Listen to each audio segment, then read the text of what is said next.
couple of quick things to mention before we really get into the core of this episode. Firstly, notice that conservatives are primarily leading with their head, whereas liberals are primarily leading with their heart.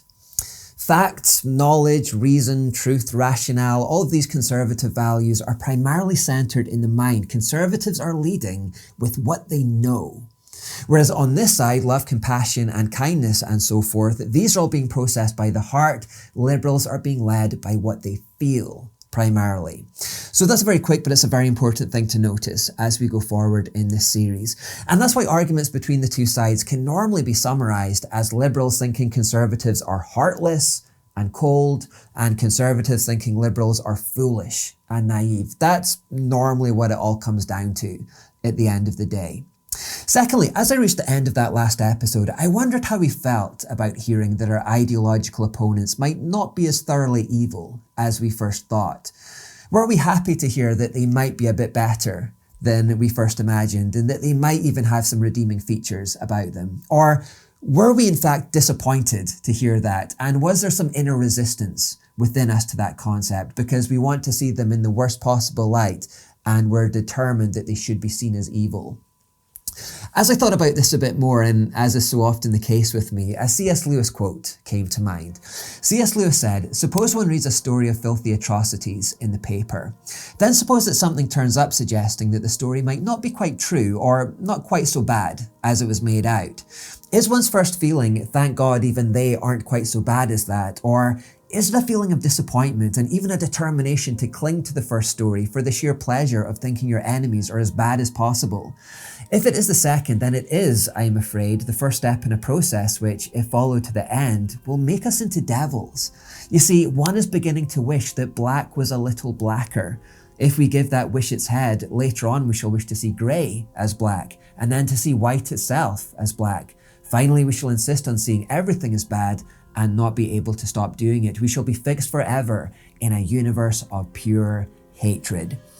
I think that's true, so I hope that when we discovered that our ideological opponents were perhaps a little better than what we first thought, that was met with inner feelings of happiness and hope and joy, and that we didn't react with disappointment, and that we're not determined to see them in the worst possible light, and that we're not determined to see them as evil at all times. Because if we do that, I think C.S. Lewis is right, that we are on the way to becoming devils ourselves.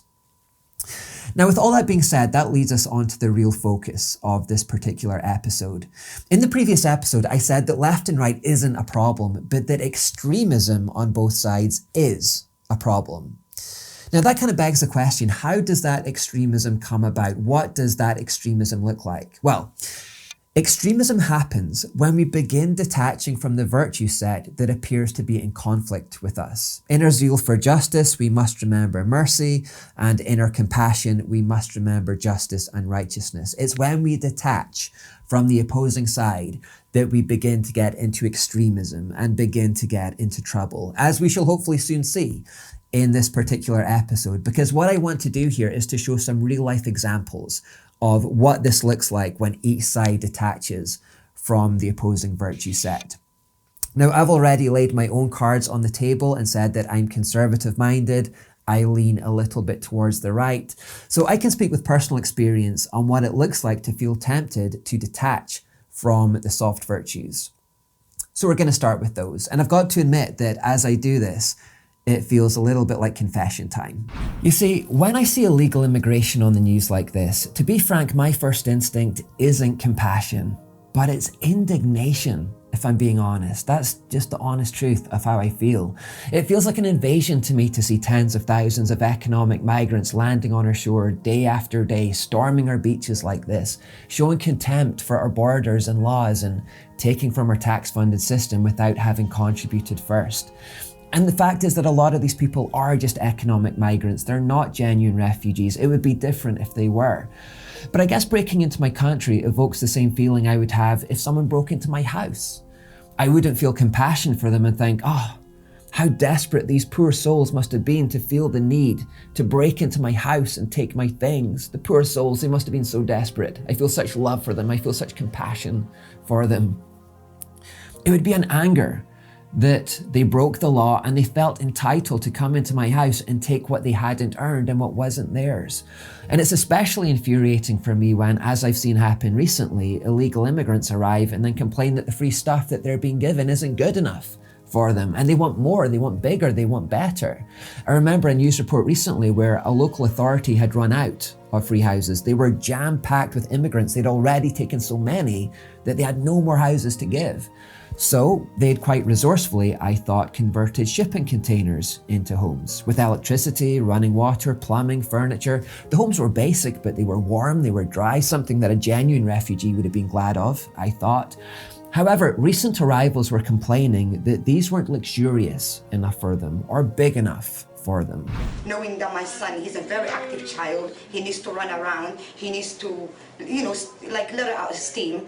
This place is too small for him to let it out steam. Others were complaining about being put into hotels as well, good ones. Hotels that I've used in the past personally, they're good hotels. So my reaction to all of this was, look, let me get this straight. You come here illegally, showing a complete disregard for our laws and borders. You have no legal right to be here at all. You're not a citizen of this country. We'd be quite within our rights to send you right back home again. And yet, having broken in, you then, with an extraordinary sense of entitlement, start demanding that we give you free stuff for being here, a free house, free education, free healthcare. You don't pay a penny for any of this. This is all at our tax-paying expense out of the goodness of our heart, essentially, because we're a civilized country. We give you all of these free things that you've done nothing to earn. And to be honest, there are lots of our own citizens that would love a free house, but they can't get one because they're on a waiting list. But then you complain that the house that you're being given and the free things that you're being given aren't nice enough, and the homes aren't big enough. You want a big house? You want one so big that your son can romp around in and let off steam? I mean, what do you want, a 5-bed, a 6-bed? Would that be enough? The entitlement of this, the lack of gratitude, is just astonishing to me. Again, it's like if someone broke into your house and said, right, by the way, I'm staying here, I'm living here now, give me a room to stay in. You'd be quite within your rights to say, sling your hook, buddy, get out of here. But let's say out of compassion, you agree to give them a room and you make some space for them. And then they say, nah, I don't want the spare room. That room's too small. It's too small. I want the bigger room. I want your room. I want the master bedroom, the one with the ensuite. And I want breakfast in bed every morning. And I'm not going to pay a penny to any of this. This is all going to be at your expense. It's like, hang on a second. You're lucky to be getting what you're getting, to be honest. Show some gratitude or you're out in the street. What makes you think that you're entitled to come in, break into someone's house, and then start calling the shots as though you own the place? If the free things are not good enough, you can always leave. Or if you want a bigger house, you can always do what the rest of us have got to do in this country, which is get a job and earn it. Earn enough to pay the rent or a mortgage on such a house. That's what the rest of us have got to do. Earn our own way and put the work in if we want something bigger and better. Haven't even mentioned my concern that human traffickers are making millions by facilitating all of this either, and that there's then less room for genuine refugees who are trying to enter legally and who would be very grateful for the shelter. It's unfair, it's not right. There's a sense of injustice to this. It feels like our compassion is being exploited, is being taken advantage of by people who don't necessarily deserve it. I feel that it's legitimate to have a righteous indignation when laws are being broken and criminality is being rewarded for people who are just after free stuff, and then they're not even grateful for the free stuff when they're given it. It's also legitimate to be concerned that the UK simply can't handle unrestrained immigration like this, and our economy and infrastructure, which is already starting to buckle, will collapse unless something is done to control this. That's just a fact. And it is legitimate to have those concerns about the future if something isn't done. It's like a lifeboat. We can take a certain amount of people on a lifeboat, but eventually, if we take too many, the whole thing's going to sink and everybody's going to lose. Something has to be done about this. However, on the 24th of November 2021, it was reported that 27 people had drowned in the English Channel after their inflatable dinghy had proved unworthy of the voyage. Now, I'm going to be really honest here because this is where I began to tip too far into this side and I began detaching. Because do you know what my instinctive snap reaction was upon hearing this tragic news? It wasn't compassion as it should have been. I kind of felt, well, you shouldn't have been trying to break in the first place. Hopefully that will discourage others from trying the same thing. And it's at that point I had to instantly catch myself because in my zeal for justice, I was detaching from compassion. And that's dangerous. These are human beings after all. I was ceasing to see them as human beings and I was viewing them only as statistics, I guess, and even a kind of enemy, I guess. That's not a good thing. So while holding fast to righteousness and while retaining indignation for criminal behaviour, there must always remain a part of me that remembers love and mercy. If I were to detach from those things entirely, I would be on my way to becoming a monster. And therefore, I immediately had to catch and recenter myself when I found those thoughts entering my mind. And I had to remember to give the soft virtues their place. So in the end, I remain opposed to the illegal crossings, of course, and I do feel a sense of indignation about that. But I do feel sympathy for those who have died in the process. And I believe that that's the balanced position to take in the end. Now, having made that confession, I hope that you'll hear my heart when I say that it's very easy to witness liberals going too far in this direction. In November 2021, the British government chartered a flight to deport 51 criminals to Jamaica, their country of birth. Amongst the cohort were convicted rapists, paedophiles, kidnappers, and others guilty of assault. Combined, they've been handed prison sentences totaling 135 years. Others on the flight were immigration offenders who had no legal right to remain in the United Kingdom. However, liberals were so overwhelmed with compassion for these criminals because they viewed them as poor, marginalised, oppressed minorities that they protested outside the airport and tried to disrupt the flight from leaving. And in the end, they were partially successful, and most of the offenders on that plane were allowed to get off again and were allowed to stay in Great Britain. They've actually done this on a few different occasions, and a very similar thing has happened more recently.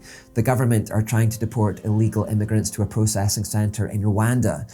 The idea is that it would be a deterrent for people coming in the first place if they knew they just get sent right back out again on a plane to Africa. But again, liberals have tried to block that from happening, and again, they have largely been successful in those efforts. Now, just as I had to stop and reflect very seriously when I found little compassion in my heart for people drowning in the English Channel, that's a shameful and shocking thing to admit. The left must also stop and reflect when their pursuit of the soft virtues has led them to help rapists, paedophiles, and kidnappers avoid justice.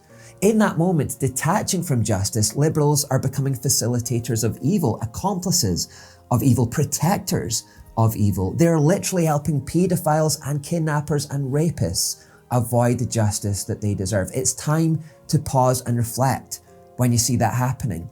Liberals detaching from righteousness is also what causes them to support sexual immorality and then abortion and things like that. So liberals going too far in this direction leads to them supporting evil. You really have to stop and reflect when you're going so far into this side that you start protecting paedophiles and rapists from justice and you become okay with the killing of babies. That's really time to pause and reflect, because that's every bit as shocking and shameful as anything that happens on this side. Alexander Solzhenitsyn once said that the line separating good and evil passes not through states, nor between classes, nor between political parties, but right through every human heart and through all human hearts. This line shifts. Inside us, it oscillates with the years. The potential for wrongdoing lies within all of us because we all have a sinful human nature. But I would postulate that the majority of human beings that do evil don't become so because they initially set out with the intention to be. Instead, human beings usually become evil because this line within them shifts too far to one side or the other.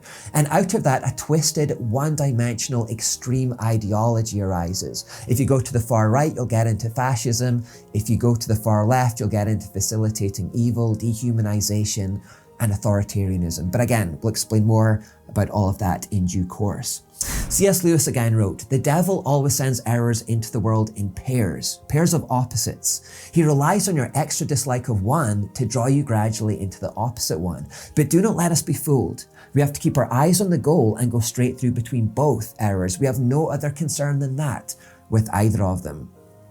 We must always try to avoid the errors that exist on both sides of this divide, the extremism that exists on both sides of this divide. We have to go straight through between both of them."